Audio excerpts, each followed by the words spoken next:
that there's a virus, I believe, that is impacting humanity that is far more dangerous than this COVID-19. And I believe that this virus is spreading like wildfire. The virus that I'm talking about, it attacks your mind and your body. It can send your adrenal glands out of control. Your primal basic instincts, your animal nature of survival will begin to emerge as this virus attacks your system. And as a result, confusion, distorted views, delusional thoughts can all come into play. And these delusional thoughts can lead to actions that may ultimately harm you or others close to you. Many of us are already infected by this virus, whether or not it's really taken hold yet. It's there in your system. It's really hard to avoid right now. And the virus I'm speaking of, it can cause irreparable damages to the body and the mind. The stress on the body can manifest as cancer, as heart disease, sleep deprivation. It can bring about early aging and being more susceptible to bacteria and viruses that can ultimately cause, sicknesses and etc. So this super scary virus is even more dangerous than that COVID because it's impossible to hide from it. The COVID, right? We can stay away from one another. We can isolate ourselves, and so we can minimize that contact with the virus. However, the virus I'm talking about, it gets us everywhere. It is impossible to escape it. It's everywhere you look. It's on your social media, it's on your television, it's in your friends and your family as they're talking about it. It's essentially everywhere you look. I just took a walk through my neighborhood and it was like on the sign of the fire department, and I mean there was no way to get away from it. And the virus that I'm talking about is the virus of fear. The tough part is that fear is inevitable right now. In fact, I'm saying that, fear is actually a rational response or reaction to what is happening. If you weren't somewhat fearful, then I would be even concerned about that, which is why this is really tricky, because we're kind of walking a fine line. Fear, if used correctly, can serve as beneficial to humanity as a whole, and it has served as beneficial. It does promote our survival. But again, there's a fine line between this healthy fear and the distorted, panic-driven fear that causes people to do crazy stuff like, hoarding the toilet paper and the masks. I swear, I got back from Costa Rica and, I went to the store and I'm like, where is the toilet paper? It took me a week of going to stores to try and find one little package of toilet paper. I couldn't believe it or comprehend this. So again, fear is what helped create forward movement. It's again what kept us, alive as the human race. So it is, it is necessary. And healthy fear can lessen the probability of danger. Again, healthy fear is necessary.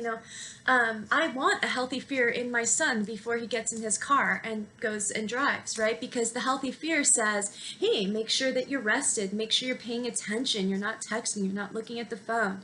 Healthy fear says, hey, this is a big, giant machine, and there's lots of other machines on the road, and this is super dangerous. So here's how you can minimize your danger.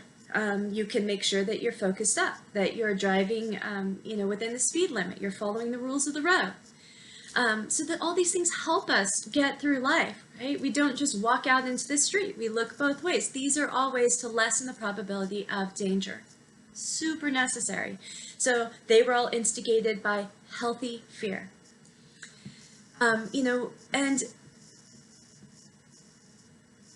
And I'm not saying that we should not all have this healthy fear. What I'm saying is that fear, if spun out of control, could tell you don't get in the car at all.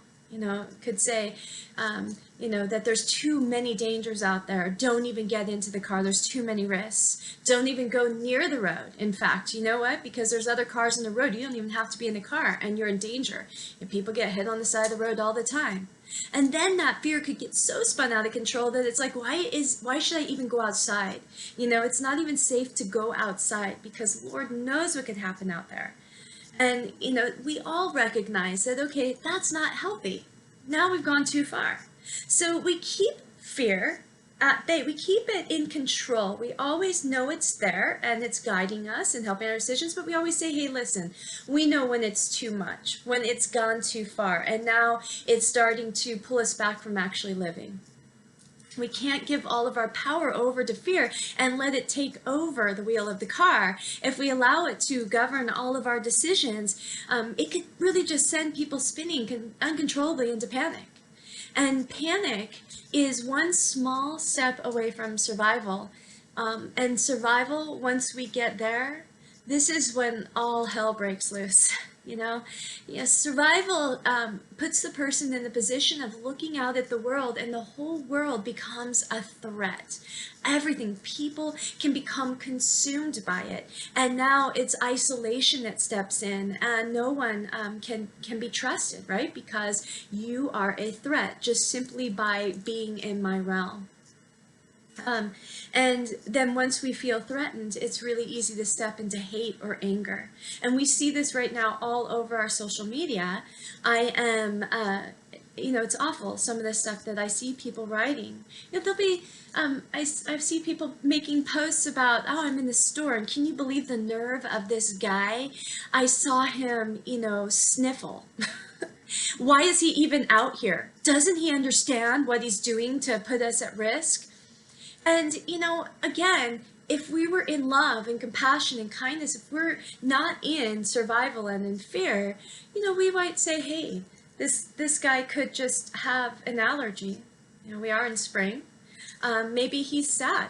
Maybe he just left the house because he had a fight with, somebody in the home. And, we never know what's happening. And from a rational point of view, we wouldn't jump right to hatred or to anger. Or, we should lash out at this guy, right? We would have a little bit more acceptance and patience and understanding. And so right now I'm concerned because I see us going and stepping over that fine line just a little bit. I saw the most horrible post the other day where somebody had posted that a pastor had the nerve to open up his parish to his constituents, that he had said, if anybody is feeling alone or scared or in need of faith, then I'm going to continue to open up the parish. Of course, we're going to uphold, this distance of people and keep the space clean and all of that. But he felt like what we need the most is a place to come to and express our faith and our connection and love.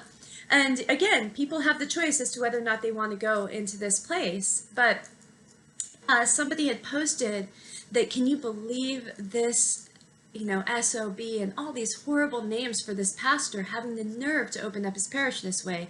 And does he not care about us? And this guy should be put in jail. And it was awful. And there was probably 60 comments underneath that got worse. They escalated. People were jumping on board, and then it was just feeding this fire of hate and anger. And eventually this guy should just be killed. People like this shouldn't be allowed. Just who are they and what an awful.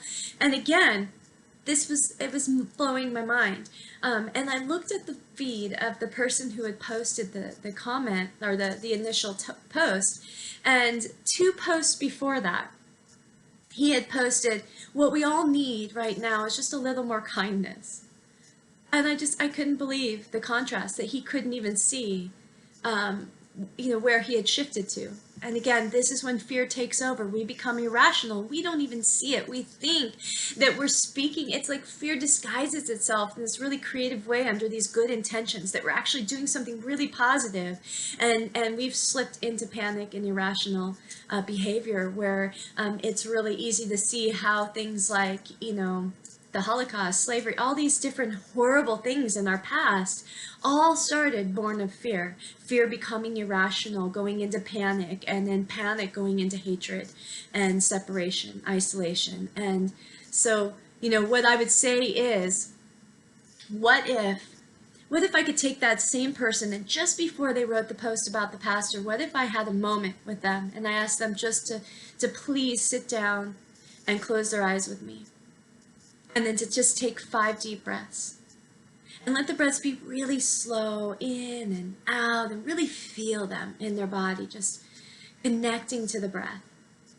And then I would ask them to notice their body and just move your awareness through your feet and your legs and your hips, and just notice if it feels like anything is tied up in those places. If there's any tension or resistance, or places where you could imagine that fear has got its grips and it's really holding on and burrowing deep into the body.